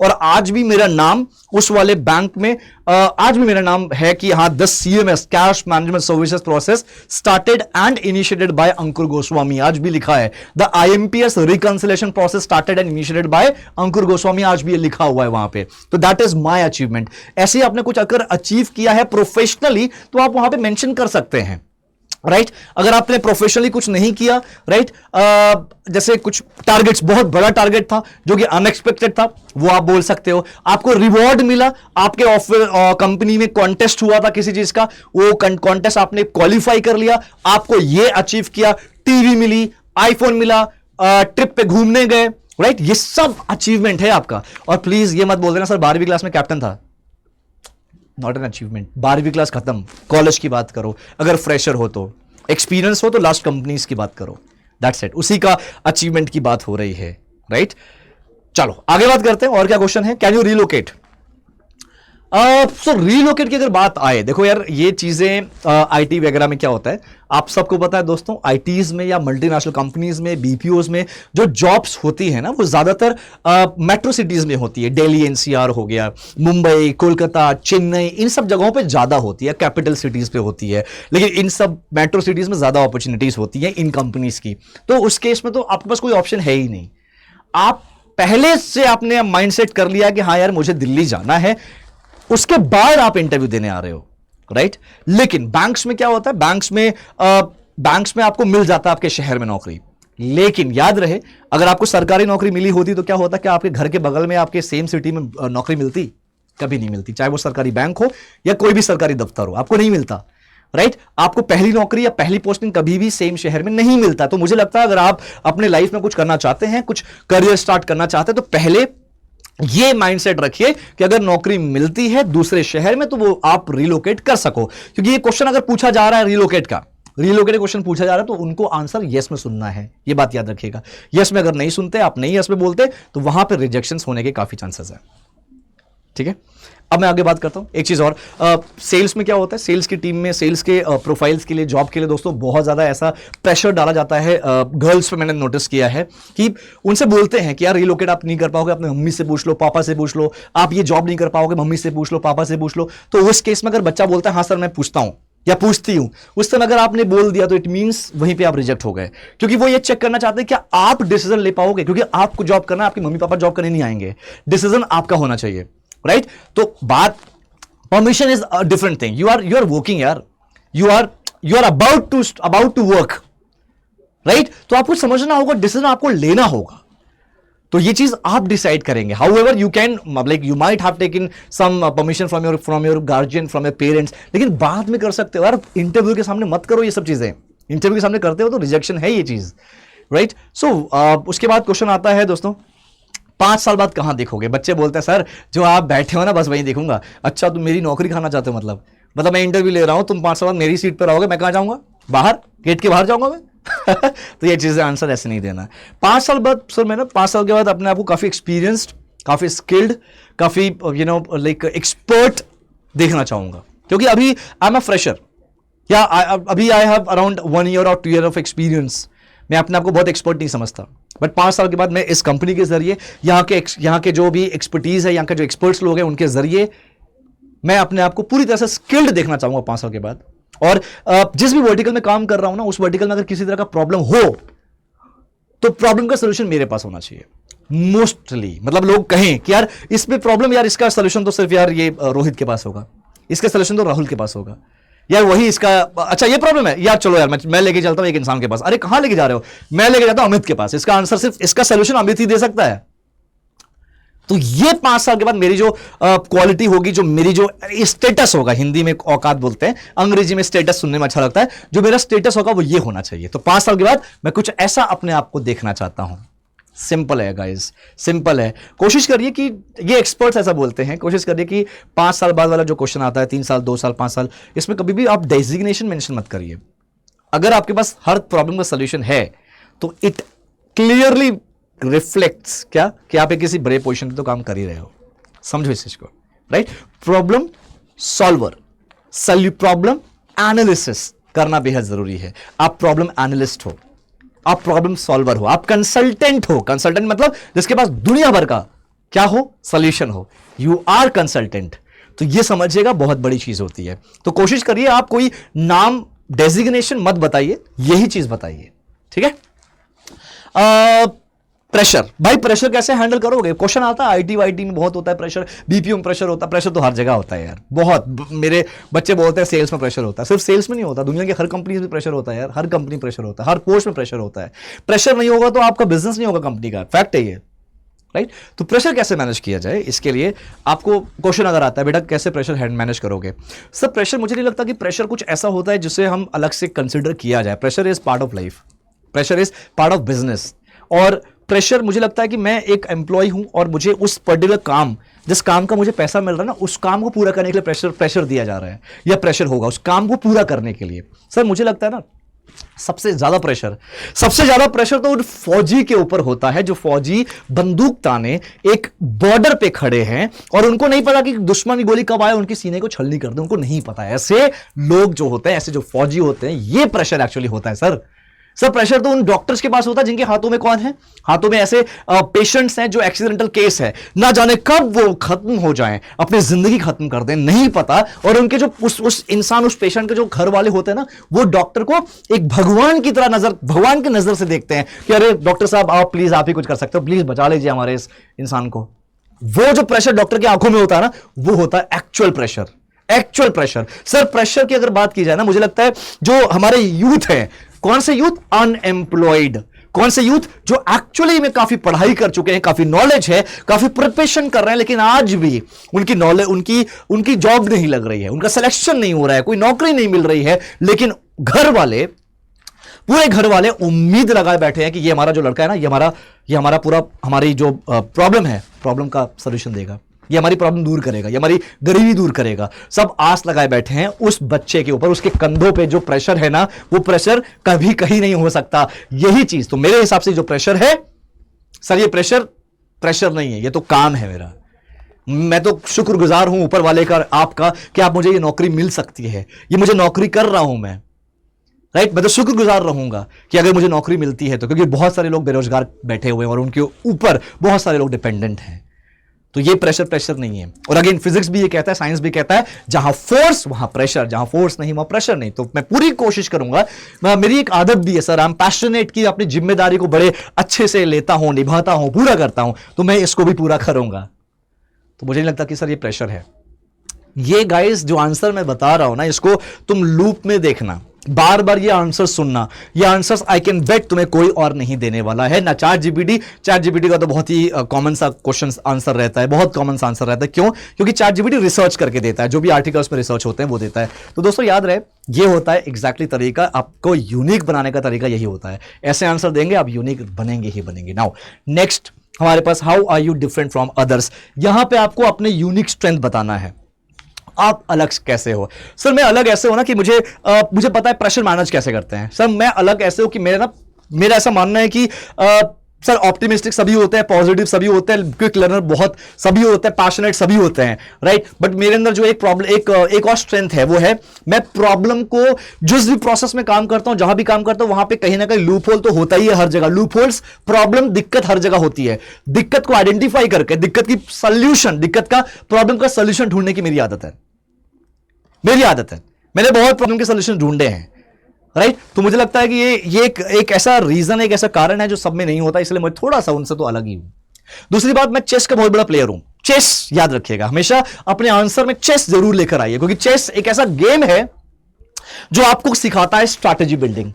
Chess ऐसा गेम है जो आपको सिखाता है time management, team management, mind reading, आपको पता होना चाहिए कि आपको जो ओपोनेंट है वो कौन सा, आपके चाल के बाद आपका ओपोनेंट कौन सी चाल चलने वाला है वो आपको पता होना चाहिए। That's called mind reading, right. Sir chess मुझे पेशेंस सिखाता है, पेशेंस। हो सकता है चेस का गेम 4-4 5-5 घंटे चला हो, that's called a patience. Chess, I am a chess biggest player, तो मुझे लगता है चेस की चीजें जो होती है वो सारी क्वालिटीज मेरे अंदर है। वो आई डू अंडरस्टैंड सर, बोलने वाले सभी होते हैं, करने वाले नहीं होते, लेकिन मैं एक लंबे रेस का घोड़ा हूं। लॉन्ग टर्म विजन है मेरा, लॉन्ग टर्म टारगेट है मेरा, कुछ ना कुछ अचीव करना, और जब तक वो अचीव ना कर लूं तब तक छोड़ने का या सोचने छोड़ने का मैं सोचता भी नहीं। मेरा एक डायलॉग है सर, एक मूवी देखी थी Manjhi, Manjhi the mountain man, उस मूवी का डायलॉग है, जब तक तोड़ेंगे तब तक छोड़ेंगे नहीं। यही मेरा है, एक मेरे अंदर एक क्वालिटी भरी हुई है, इनबिल्ट है ये चीजें। ये है आपका, this is the thing that I am different from others, these are the reasons, correct. आगे बात करते हैं, how why should I hire you, हम तुम्हें हायर क्यों करें। बहुत कॉमन क्वेश्चन है, वही आंसर देना है क्या जो अभी मैंने जस्ट बोला, उसको रिपीट करके, बैक करके, रिपीट करके सुन लो, बैक करके थोड़ा सा बैकवर्ड करो, रिपीट करो, सुन लो। यही जो आंसर दिया है यही आंसर देना है। यहां पे स्ट्रेंथ बताने हैं। देखो कुछ क्वेश्चंस होते हैं जहां पे आपको स्ट्रेंथ ही बताना है, ये स्ट्रेंथ बताने का तरीका है। Do you have any question for us, तो यहां पे आप बता सकते हो सर क्वेश्चन। देखो यार, क्वेश्चन यहां पे मैं पूरा आपको कोशिश करूंगा कि यहां पे कल्चर वल्चर के बारे में पूछो मत। बहुत बच्चे पूछते हैं कल्चर के बारे में, इसके बारे में, उसके बारे में। यहां पे आप पूछ सकते हो sir any according to you, if मैं, अगर आपके हिसाब से अगर मैंने कुछ गलती करी हो तो वो आप बता सकते हैं। So I will definitely work on it. ये भी ना, ये कहीं ना कहीं मुझे लगता है बोल सकते हो, बट सिचुएशन के हिसाब से बात करना। क्वेश्चन नो बोल दो, नो बोल दो, या फिर आप देखो एक और आंसर मैं दे सकता हूं इसका, लेकिन वो थोड़ा सा मुझे ओवर कॉन्फिडेंट लगता है कि सर कब से मैं ज्वाइन कर सकता हूं। ये एक ओवर कॉन्फिडेंट, बट इस आंसर ऐसा पूछ, क्वेश्चन ऐसा पूछ सकते हो, सर मैं कब से ज्वाइन कर सकता हूं, लेकिन थोड़ा घुमा के पूछना, डोंट स्ट्रेट फॉरवर्ड, अपफ्रंट मत पूछना। ये बहुत बहुत ओवर कॉन्फिडेंट वाला क्वेश्चन लग रहा है, तो कोशिश करो ऐसे क्वेश्चंस को आप स्किप कर दो। नहीं sir, no I don't have any question right now, ठीक है। Why did you leave last job? पुरानी कंपनी, लास्ट कंपनी क्यों छोड़ी? सबसे बड़ा सवाल उठता है, सर कंपनी अच्छी नहीं थी, कंपनी ग्रो नहीं कर रही थी, कंपनी ग्रोथ नहीं दे रही थी, प्रमोशन नहीं दे रही थी, इंक्रीमेंट नहीं दे रही थी। मत बोलना यार, ये सब मत बोलना। सर एक्चुअली मैंने कंपनी में I worked in that company 1 year 6 months, 6 months तो छोड़ दो, 1 year 1.5 year 2 year 3 साल 4 साल 5 साल। So I actually learn lots of things. Even I think जो भी इस कंपनी का प्रोसेस है, मैंने हर एक प्रोसेस में काम कर लिया और मैंने बहुत कुछ सीख लिया, या सब कुछ सीख लिया उस कंपनी से रिलेटेड। अब मुझे लगता था मैं एक अब मुझे और थोड़ा सा और बाहर निकलना था, और चीजें सीखनी थी। What else? So obviously for my career growth, for my career opportunity, I did my research. So I thought कि अब एक वक्त आ चुका है कि इस कंपनी को अलविदा कर कहना चाहिए। That's only reason कि अपने करियर ग्रोथ के लिए, अपने, देखो ये जो आंसर मैं बता रहा हूँ, आई डू अंडरस्टैंड कि आंसर बहुत यूनिक नहीं है, बहुत कॉमन है, सभी ये आंसर देते हैं, लेकिन नेगेटिव पॉइंट तुम बोल रहे हो, याद रखना, लेकिन इनडायरेक्टली बोल रहे हो, डायरेक्ट नहीं बोल रहे। आपके पास कोई और रीजन हो भी नहीं सकता। मत बोलना सर वहां पे सेल्स करना पड़ता था, प्रेशर बहुत ज्यादा था, बिल्कुल मत बोलना, नेगेटिव है। नेगेटिव तो बोलना ही नहीं, आप यही बोलना सर मैंने उस कंपनी में अपने इस वाले रोल को लेकर, इस वाले प्रोफाइल को लेकर काफी सारे पूरे प्रोसेस में काम कर लिया, तो मुझे लगा अब इसके अलावा कुछ और करना चाहिए। एंड आई आस्क्ड फॉर, अब ये बोल सकते हो, ऑप्शनल में रख सकते हो कि I asked for internal department change, IJP internal job postings, जो कि मुझे नहीं मिली है, राइट। और फिर उसके बाद और जो जिसमें IJP आया था, जिसमें इंटरनल जॉब पोस्टिंग आया था, उस वाले में मुझे कोई एक एज सच एक्सपीरियंस नहीं है। किसी भी डिपार्टमेंट का नाम बता दो। IJP क्या होता है? किसी कंपनी में अगर आप 18 महीने, किसी कंपनी में 18 महीने होता है, किसी कंपनी में 2 साल होता है, अगर 18 महीने या 2 साल जो भी है काम कर लिया, तो आप जिस डिपार्टमेंट में काम कर रहे हो उस डिपार्टमेंट से दूसरे डिपार्टमेंट में शिफ्ट होने का या ट्रांसफर लेने का आपके पास ऑप्शन मिल जाता है आपको, राइट। ये होता है IJP इंटरनल जॉब पोस्टिंग। तो आप ये बोल सकते हो करियर ग्रोथ को सबसे ज्यादा फैक्टर बना सकते हो। अगेन करियर ग्रोथ पॉजिटिवली बनाइए, positively. Sir I am very glad कि मुझे ऐसी बढ़िया कंपनी मिली, मैंने कंपनी में अच्छा काम किया, journey was very good, and आप लगता है कि थोड़ा और करियर ग्रोथ चाहिए, and I have done my research. तो मुझे लगा कि ये जो कंपनी है ये काफी अच्छी, एक लॉन्ग, एक स्टेबिलिटी के लिए सबसे बेस्ट कंपनी है। स्टेबिलिटी वर्ड जरूर यूज करिएगा, क्योंकि आप अगर पुरानी कंपनी में 1 साल काम करे हो और उस कंपनी को छोड़ के इस कंपनी में आए हो, तो क्वेश्चन ये उठेगा कि यार वहां पे तो मात्र 1 ही साल काम किया। तो स्टेबिलिटी वर्ड यूज करना है कि मैं इस कंपनी में स्टेबल रहूंगा, ये कंपनी को बताना है, रिक्रूटर को बताना है, तभी वो आपको वेटेज हाई देगा। उसके बाद आता है domain specific questions. Domain specific मैंने बताया, आप बैंक में हो, बीएफएसआई में हो, बेसिक चीजें पता होना चाहिए। आप टेक्निकल में हो, आप टेक्निकल इंटरव्यू के लिए गए हो, कोडिंग वगैरह टेक्निक्स वगैरह चीजें आपको क्लियर होना चाहिए, राइट दोस्तों। कुछ यहां पे यही मैं बोलूंगा कि आप अपने क्वेश्चंस को, आंसर्स को हमेशा सैस कॉन्सेप्ट में रखिए, strategically, analytically and statistically. Strategy, analytics और स्टैटिस्टिक, और आंसर्स को बहुत वो चीज बोलिए जो अगला सुनना चाहता है। अगला पॉजिटिव सुनना चाहता है, अगला सुनना चाहता है कि तुम लंबे रेस घोड़े हो, अगला सुनना चाहता है कि तुम एक वाकई में इस कंपनी के लिए एसेट साबित होगे, तो वही आप बताइए।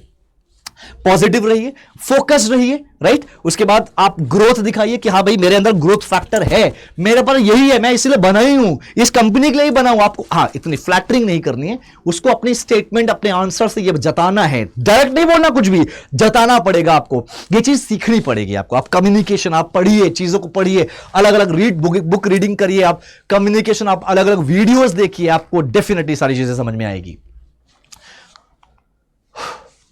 बॉडी लैंग्वेज मैटर, स्माइल करते रहिए। जैसे मैंने अभी, आप मेरा एक्सप्लेनेशन देख रहे होगे, मेरा प्रेजेंटेशन देख रहे होगे, बीच बीच में स्माइल कर रहा था। स्माइल करने का मतलब ये नहीं, अभी मैं विकास सर का, विकास देवी कीर्ति का एक मैं सर का मैं देख रहा था एक सेशन, जिसमें वो बहुत अच्छा एक्सप्लेन कर रहे थे एक चीज। और वहां पे ना उन्होंने एक्सप्लेन किया कि एक लड़का है, जैसे पूछा गया कि एक लड़के को बताया गया कि आपको सिर्फ स्माइल करना है। तो एक आईएएस के इंटरव्यू में लड़का गया, उससे पूछा गया, वो स्माइल कर रहा है, हे ऐसा बस दांत दिखा रहा है। उससे पूछा गया कि आपके जिंदगी का सबसे खराब पल क्या था? मेरे जिंदगी का सबसे खराब पल मेरी जब माता जी मृत्यु हो गई थी, तो वही था। तो अब यार, इतनी आपकी माता जी की मृत्यु हुई है और वो बच्चा इस चीज को इतने ज्यादा स्माइल करके बोल रहा है, राइट। ये चीज मैंने स्टोरी है, ये विकास सर, आपने सुना होगा, विकास देवी कीर्ति जो दृष्टि आईएएस के वो है फाउंडर है, तो उनका मैंने सुना था। तो सोचो, तो इस तरह स्माइल भी नहीं करना कि आप कुछ सैड मोमेंट अगर बता रहे हो, उसमें भी आप एक स्माइल दे रहे हो, मत, नहीं, ऐसा नहीं। स्माइल करिए, टाइम टू टाइम करिए, अच्छे से करिए, पॉजिटिव एटीट्यूड, एक्सप्रेशन दिखना चाहिए, एक्सप्रेशन लेस चेहरा नहीं होना चाहिए, नेचुरल रहिए और पोलाइटली आप अपना जो भी है एंड करिए। एंड बस ओवरऑल यही कहूंगा कि पॉजिटिव रहिए, खुश रहिए और रिसर्च करके जाइए, होमवर्क करके जाइए। और मैंने पूरा कोशिश किया कि आपका इंटरव्यू के सारे क्वेश्चंस यहाँ पे मैंने कवर किए हैं। अगर कुछ चीज छूटा है तो आप मुझे कमेंट बॉक्स पे डालिएगा। और आई होप, मुझे उम्मीद है कि आपको ये सेशन समझ में आया होगा, सेशन अच्छा लगा होगा। दोस्तों, बहुत मेहनत करके, बहुत रिसर्च करके सारी चीज़ें मैं लाता हूँ यहाँ पे। मैं दिन भर में, आपको पता होगा, 5-5, 6-6 वीडियोज़ बनाता हूँ, जो कि लाइव सेक्शन में जाके देखिए, आपको समझ में आएगा। Walk in interview, job opportunities, 12वीं पास, आपका बैंक की नौकरी, और भी बहुत सारे गवर्नमेंट जॉब की जो नोटिफिकेशंस होते हैं वो भी निकालता हूं। वर्क फ्रॉम होम की अपॉर्चुनिटी भी देता हूं। अगर आपको जॉब करना है, आपको अगर जुड़ना चाहते हो इस चैनल से, कुछ अच्छा करना चाहते हो, राइट, कुछ अलग से करियर बनाना चाहते हो, तो आप इस चैनल को सब्सक्राइब करिए। दोस्तों, बहुत मेहनत से सारी चीज रिसर्च करके आपके सामने लाता हूं, एंड एक्सपीरियंस है सब कुछ। और मैं चाहता हूं इस देश में जितने भी बेरोजगार हैं उन तक रोजगार पहुंचाया जाए, तो उसके लिए हेल्प करिए। भले आपके पास जॉब हो, भले आपको इस चैनल की जरूरत ना हो, तो मुझे लगता है एक सब्सक्राइब फिर भी करिए उनके लिए जिनके पास जॉब नहीं है। क्योंकि रीजन भी है ना जॉब नहीं होने का, हो सकता है उनके पास अपॉर्चुनिटी नहीं है, हो सकता है उनको वो मौका नहीं मिल रहा, हो सकता है उनके पास वो रिसोर्सेस नहीं है, और हो सकता है कि वो स्किल्ड ना हो फिलहाल। तो मैं स्किल्स एक गलियों में पहुंचाना चाहता हूं। अपना ख्याल रखिए दोस्तों। उम्मीद करता हूं कि सेशन मजा आया होगा। नीचे कमेंट बॉक्स में जरूर डालिएगा, और बस मिलते हैं नेक्स्ट जॉब अपडेट में, किसी नेक्स्ट धमाकेदार सेशन में। Thank you so much. ऊपर वाले से दुआ करूंगी आपके सारे सपने पूरे हो जाएं। Thank you so much. Take care. Skills पे काम करते रहिए, अपना ख्याल रखिए। Thanks a lot.